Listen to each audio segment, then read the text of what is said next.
Bante, gimana caranya supaya menghindari kegelisahan dan kekhawatiran, Bante? Seseorang sudah menjadi warnanya untuk menjadi gelisah dan khawatir. Soalnya kegelisahan, kekhawatiran itu adalah seperti sirine. Sirine pengaman. Kalau rumah tidak ada sirine, mungkin tidak perlu berisik rumah itu. Sebentar-sebentar itu nanti ada sirine kan, ada suaranya ya, begitu. Alarmnya bunyi. Tetapi bagaimanapun alarm ini, sirine atau alarm ini ya mungkin mengganggu oleh karena kadang berbunyi itu tanpa ada sebab yang beralasan. Tetapi keberadaan alarm ini juga sangat signifikan. Mungkin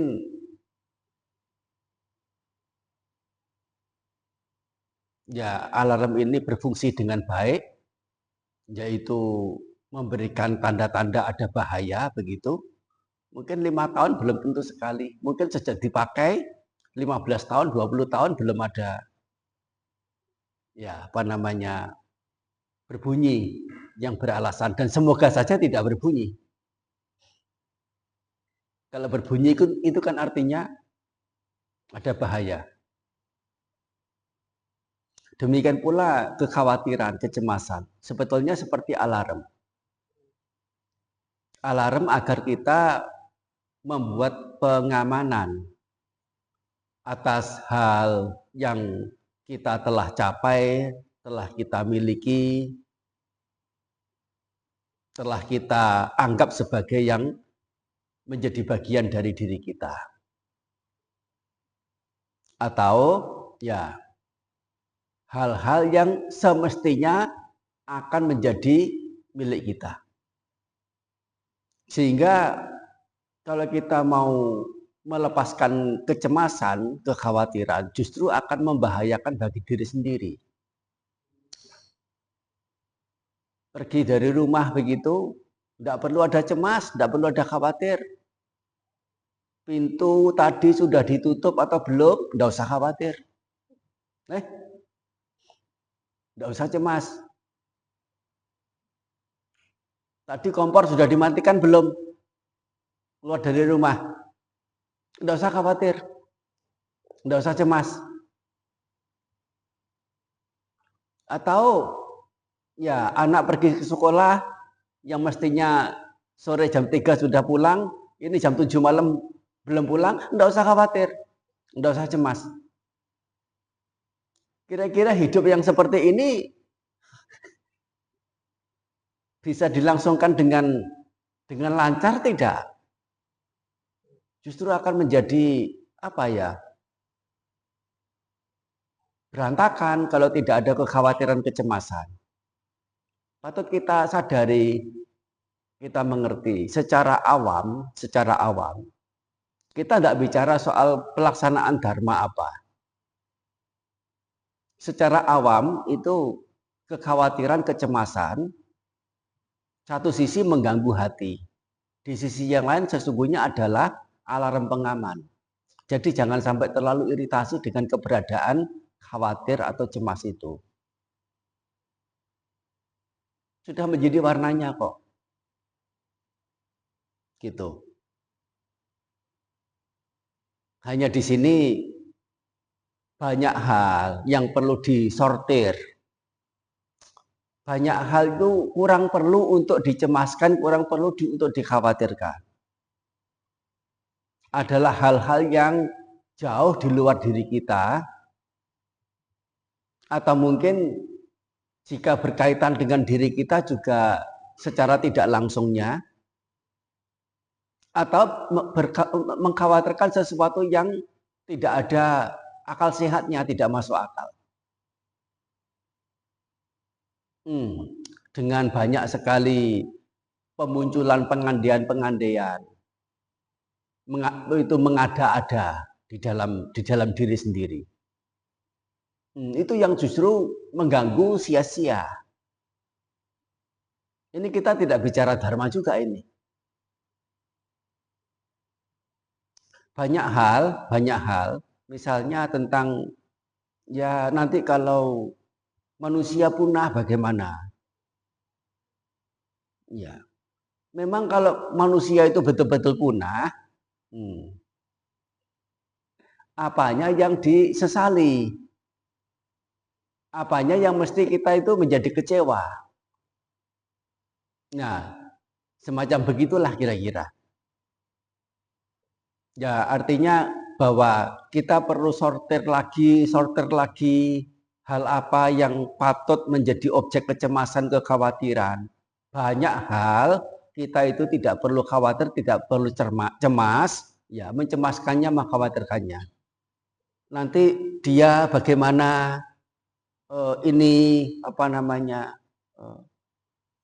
hidup gitu ya. Mungkin saudara di tempat yang jauh atau siapa di tempat yang berjarak yang tidak bisa saling lihat. Baik masing-masing tinggal di tempat yang berbeda maupun hidup bersama sekalipun, kalau sedang menghadapi masalah seperti yang khawatirkan itu, belum tentu kok bisa saling bantu-membantu. Belum tentu. Bisa setidaknya satu pihak menolong yang lainnya. Belum tentu. Kita mengkhawatirkan, oh mungkin ada yang punya mama di luar kota, punya papa di luar kota. Mengkhawatirkan. Gimana ya, mama sehat enggak, papa sehat enggak? Kalaupun berada di tempat mama papa tinggal, mama papanya sakit, belum tentu kok anaknya itu bisa berbuat apa banyak. Paling ya itu nemeni sambil menghibur. Nggak apa-apa kan ya, nggak apa-apa kan ya. Atau ya ada penanganan apa semampu sebisa kita, tetapi tidak totalitas kita itu bisa mengatasi semuanya.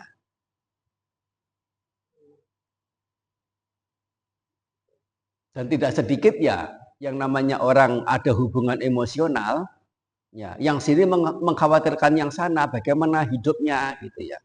Dan tidak menutup kemungkinan yang dikhawatirkan itu mengkhawatirkan orang yang mengkhawatirkan. Jadi saling mengkhawatirkan satu sama lain. Sesungguhnya ya logikanya kalau dia adalah sosok yang perlu dikhawatirkan, gitu ya. Yang dikhawatirkan itu tidak ada semacam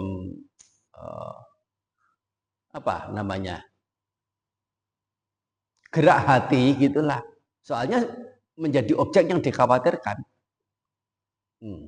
Tapi ternyata juga balik mengkhawatirkan juga. Ini adalah hal yang sering kita itu berlebihan. Ya bagaimanapun, sekali lagi kekhawatiran, kecemasan itu juga alarm pengaman. Tidak bisa tidak ada dalam kehidupan awam. Kalaupun kita beragama Buddha, setelah beragama Buddha akan lepas dari kekhawatiran? Tidak. Itu kan sama dengan kalau sudah menjadi agama Buddha, pastinya menjadi orang suci. Menjadi orang baik setidaknya. Tidak juga, tidak menjamin.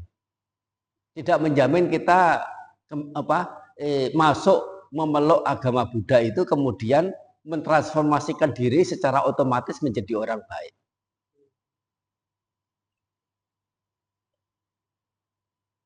Loh, kalau begitu kenapa harus beragama Buddha? Ya, kalau Anda mengertinya seperti itu, bahwa beragama Buddha itu sudah semestinya untuk tertransformasikan ke menjadi orang yang mulia, yang luhur, ya secara otomatisnya, Ya, tidak semestinya Anda itu memilih agama Buddha. Dan kalaupun memilih agama yang lain dan agama itu mungkin mengajarkan hal demikian, hati-hati, satu ketika Anda akan kecewa.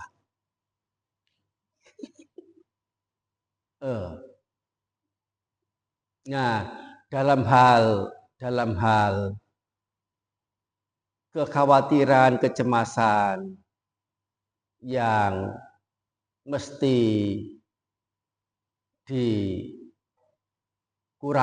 kalau itu berlebihan, yaitu berkaitan dengan yang namanya kemelekatan. Kemelekatan itu dalam bentuk kekikiran juga bisa. Kekikiran itu lawannya adalah kedermawanan. Jadi salah satunya dengan membiasakan diri berbagi, berdana. Tidak harus berdana itu datang ke biku, datang ke wihara. Tetapi kepada siapa saja. Belajar untuk melepas, belajar untuk mengurangi kekikiran. Nah, yaitu dengan berbagi, dengan memberi. Kalau kita bisa memberi uang, misalnya, memberi uang orang yang sedang sakit, begitu ya, kenal juga tidak, yang biasanya kalau kita memberi uang itu kepada orang yang meminta-minta itu mungkin 5.000 begitu ya, atau mungkin hanya 2.000 begitu. Nah, kita bisa memberinya itu 50.000, 100.000 misalnya. Tahu dia sedang sakit gitu ya. Kenal juga tidak, kasihan gitu. Nah, sehingga satu ketika kalau kita itu ada urusan apa namanya uang parkir misalnya, urusan uang parkir yang mungkin 2.000 atau 3.000 nyangkut gitu ya. Aduh, tadi kasih uang nggak ada apa pecahan ribuan, adanya 5.000 gitu ya. Mestinya ia kembalikan 2.000 lagi. Nah, bagi orang yang sulit, yang apa tidak mempraktikkan dan tidak mau mempraktikkan yang namanya dana ini, 2.000 itu akan terngiang-ngiang sampai malam.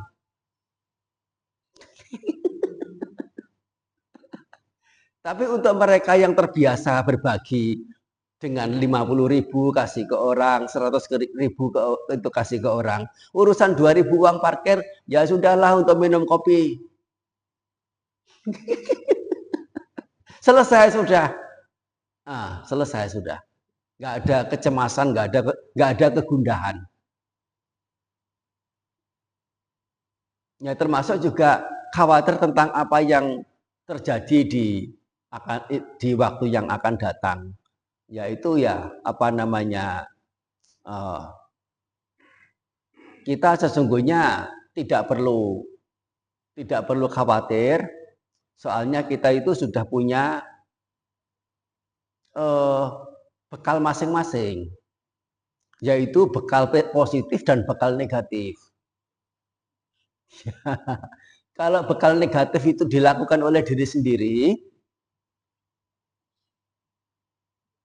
sehingga nantinya harus memetik bekal buah yang negatif, salahnya apa? Kenapa harus khawatir? Kita belajar tegar dong, belajar bertanggung jawab, belajar konsekuen dengan apa yang diri sendiri itu telah munculkan sebabnya. Kalau ya ini istilahnya itu perbuatan-perbuatan buruk, perbuatan tidak terpuji, apapun jenisnya kepada siapapun, nyata kita telah melakukannya, kalau itu akan harus berbuah, kita belajar menjadi tegar, kita belajar menjadi orang yang bertanggung jawab. Jangan kemudian khawatir berlebihan, itu menunjukkan apa? Kita adalah orang yang tidak konsekuen. Isi hati tentang dari sisi tanggung jawab, ketegaran hati itu kecil sekali. Ya, jadi apa namanya, berangkat dari apa itu namanya? Hukum karma. Ya toh, nggak usah khawatir, nggak usah cemas itu apa namanya? Segala keburukan, segala hal yang menyakitkan semuanya itu tidak lepas dari apa yang diri sendiri menjadi penyebabnya. Termasuk juga, nggak usah khawatir juga tentang hal-hal apa yang mestinya itu menjadi milik kita, tapi belum pasti, ya toh. Jika kita itu punya apa? Simpanan-simpanan hal-hal yang baik. Misalnya seorang siswa belajar dengan rajin, patuh, ya, dan mengikuti pelajaran itu dengan lancar, dengan penuh perhatian dan penuh pemahaman. Tiba waktu ujian, selesai ujian, kira-kira ujiannya itu juga ya mungkin baik sebelum mengerjakan soal ujian, itu kan ada khawatir ujiannya sulit apa enggak ini, bisa enggak ini. Enggak usah terlalu khawatir. Kebaikan-kebaikan yaitu rajin belajar, patuh dalam belajar, ya, punya pemahaman, punya perhatian pada pelajaran, enggak usah khawatir. Apalagi kalau sudah selesai ujian, lebih-lebih nggak perlu ada yang dikhawatirkan lagi. Paling pihak yang menilai itu melakukan kecurangan gitu aja, atau melakukan kesalahan sehingga nilainya tidak sesuai. Jadi hal apapun kalau kita punya kualitas-kualitas yang baik yang mengawali, ya tidak usah khawatir itu akan ya tidak menjadi bagian dari kita. Tetapi ini jangan dimengerti secara takhayulnya. Ya, ini soalnya sangat riskan untuk digiring ke urusan takhayul, urusan mistis. Ini sangat rentan. Jadi kalau misalnya ya kita ada harapan untuk mencapai sesuatu, untuk mendapatkan sesuatu, dan masih perlu berusaha, alih-alih kita itu melanjutkan usaha kita cukup berpikir, kalau itu menjadi bagianku, itu akan tetap menjadi milikku. Tanpa mau berusaha. Ini yang konyol. Ini yang dikatakan mistis itu tadi. Tetap berusaha memberikan kondisi sepenuhnya sejauh kita mampu melakukan.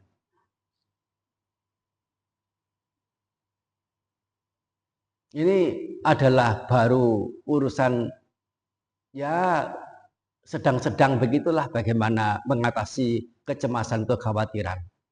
Dengan berpikir seperti itu, kecemasan kekhawatiran itu akan setidaknya berkurang. Apalagi kalau kita sudah ya mengarah pada pelatihan-pelatihan batin lewat punya pemahaman yang benar, memahami 4 kebenaran Arya, sampai bisa meneruskan ke pemahaman tentang anicca dukkha anatta. Itu lebih-lebih lagi. Itu akan lebih intensif lagi. Tetapi meskipun ya tidak mudah bagi kebanyakan orang. Ya setidaknya dengan punya nilai-nilai bajik, nilai-nilai luhur yang dikembangkan. Misalnya dengan punya keberpuasan atas hal yang diri miliki, yang disebut dengan santuti. Itu sudah akan mengurangi kecemasan, kekhawatiran itu banyak sekali. Dengan kita memancarkan cinta kasih, meta. Cukup meta saja.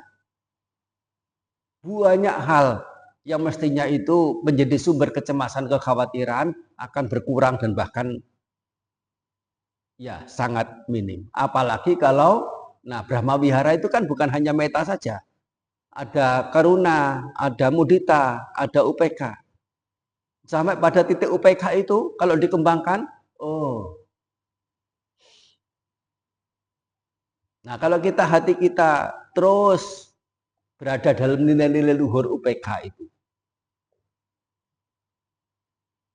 membiasakan diri berada dalam kondisi UPK, yaitu keberadaan batin yang tidak berpihak atau berada di tengah-tengah, ya tidak miring sebelah,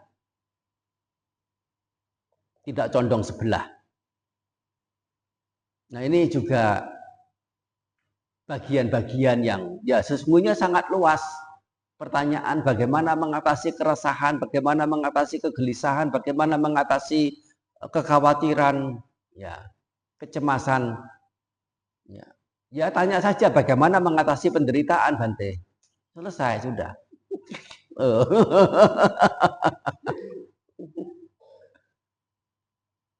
Iya toh?